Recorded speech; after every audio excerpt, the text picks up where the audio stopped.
வணக்கம், welcome to treasury of traditional cooking videos. நான் எனிமீஸ் வெஜ் கிச்சன் உங்கள் நிர்மலா சத்யமூர்த்தி நாகப்பட்டினம்.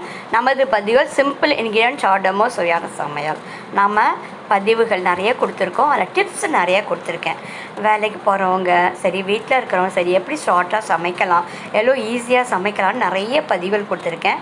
இந்த பதிவு நான் ஏற்கனவே கொடுத்த ஆரம்பத்தில், பட் அது சாட்டிஸ்ஃபேக்ஷனாக இல்லை. அது திரும்பவும் இந்த பதிவு கொடுக்குற எல்லாருக்கும் யூஸ்ஃபுல்லாக இருக்கும். இப்போ சமையலுக்கு மெயினாக புளி தேவைப்படுது. அப்போ நம்ம டக்குன்னு ஒரு சமைக்க வரோன்னா புளி கரைசல் வேணும். சட்டுன்னு எடுத்து நம்ம என்ன பண்ண போதும், அந்த காலத்தில் புளி எடுத்து உப்பு போட்டு கரைப்பாங்க. கரைச்சிட்டு அப்பன்னு போட்டு தண்ணி விட்டு கரைச்சி அந்த சக்கை எப்படியே போட்டுருவாங்க. இப்போ வந்து அவ்வளோ வேஸ்ட் ஆகிடுது. அப்போயெல்லாம் வந்து என்னென்னா அதை வந்து பாத்திரம் விளக்குவாங்க, செய்வாங்க அந்த புளியை மிச்சம் இருந்தால். ஆனால் இப்போ நமக்கு அப்படி கிடையவே கிடையாது. ஆனால் இப்போ விலையும் அதிகமாக இருக்கல. இப்படி செய்து வச்சுக்கும் போது, நம்ம புளி கரைசல் செய்து வச்சுக்கும் போது நமக்கு யூஸ்ஃபுல்லாக இருக்கும். சட்டுன்னு சமைக்க யூஸ்ஃபுல்லாக உபயோகமாக இருக்கும். இப்போ ஒரு கைப்பிடி புளி அப்படின்னா ஒரு கைப்பிடி உப்பு. அதுதாங்க அந்த காலத்தில் உப்பு புளி சேர்த்து தாங்க ஊற வைப்பாங்க.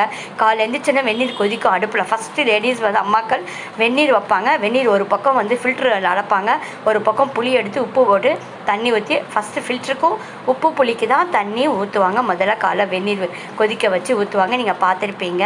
உங்களுக்கு ஞாபகம் இல்லைன்னா வீட்டில் யாராவது கேட்டு பாருங்கள் பெரியவங்கள. ஸோ எப்போயுமே புளி அவசியம் சமையலுக்குனால காலை ஃபஸ்ட்டு புளியை தான் ஊற வைப்பாங்க. இப்போ நமக்கு அது மாதிரி அவசர வாழ்க்கை, எல்லாம் ரெடிமேடு வாங்க வேணாம், நம்ம ஹோம் மேடாக அப்படி செஞ்சுக்கலாம்னா இந்த பதிவு கொடுத்துருக்கேன். உப்பு புளி சேர்த்து ஊற வச்சு சமைச்சு பாருங்கள், அது நல்லாயிருக்கும். இப்போ நம்ம கொதிக்க வச்சு தண்ணி ஊற வச்சுருக்கேன். இப்போ நீங்கள் நல்ல சுத்தமான புளி இது. இப்போ அப்படி ஏதாவது ஒரு கொட்டையோ கோது ஓடு இதெல்லாம் இருந்துன்னா எடுத்துகிட்டு நீங்கள் ஊற போட்டுக்கோங்க.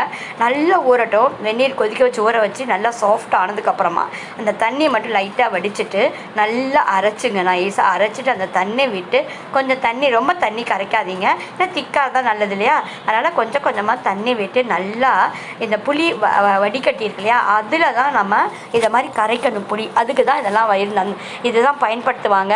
பல்ப்பு மட்டும் நமக்கு இறங்கும். இந்த சக்கை பாருங்கள், ஒரு 100% புளியில் வந்து நமக்கு 10% தான் சக்கை வேஸ்ட் ஆகிருக்கு. மற்ற பல்ப் அப்படியே நமக்கு யூஸ்ஃபுல்லாக இருக்குது. ஸோ ஒரு பங்கு புளி நம்ம கரைச்சதுக்கு நமக்கு 2 பங்கு புளி கிடச்சிருக்கு. அப்போ நமக்கு எவ்வளோ யூஸ்ஃபுல்லாக இருக்கும், நமக்கு சேவிங் நமக்கு பாருங்கள். இப்போ இந்த புளி கரைசல் பாருங்கள் எவ்வளோ க்ளீனாக சுத்தமாக இருக்குது. அப்படி ஓடு திப்பி இருந்த மாதிரி இருந்ததுன்னா மேலாப்பில் வடிச்சிங்கன்னா அடியில் அந்த திப்பியோ கப்பி இருந்தால் நின்றுடும். ஒரு 2 தடவை அப்படி செஞ்சுட்டு ஒரு ஏர்டைட் பாக்ஸை வச்சுக்கிட்டிங்கன்னா நம்ம சமையலுக்கு தேவைப்படும் போது புளி கரைசல் எடுத்து பயன்படுத்திக்கலாம். உங்களுக்கு அளவு புரியாதுன்னு நினச்சா கூட ஃபஸ்ட்டு உங்களுக்கு பழகிடும். ஒரு 2 தடவை நீங்கள் யூஸ் பண்ண உங்களுக்கு ரொம்ப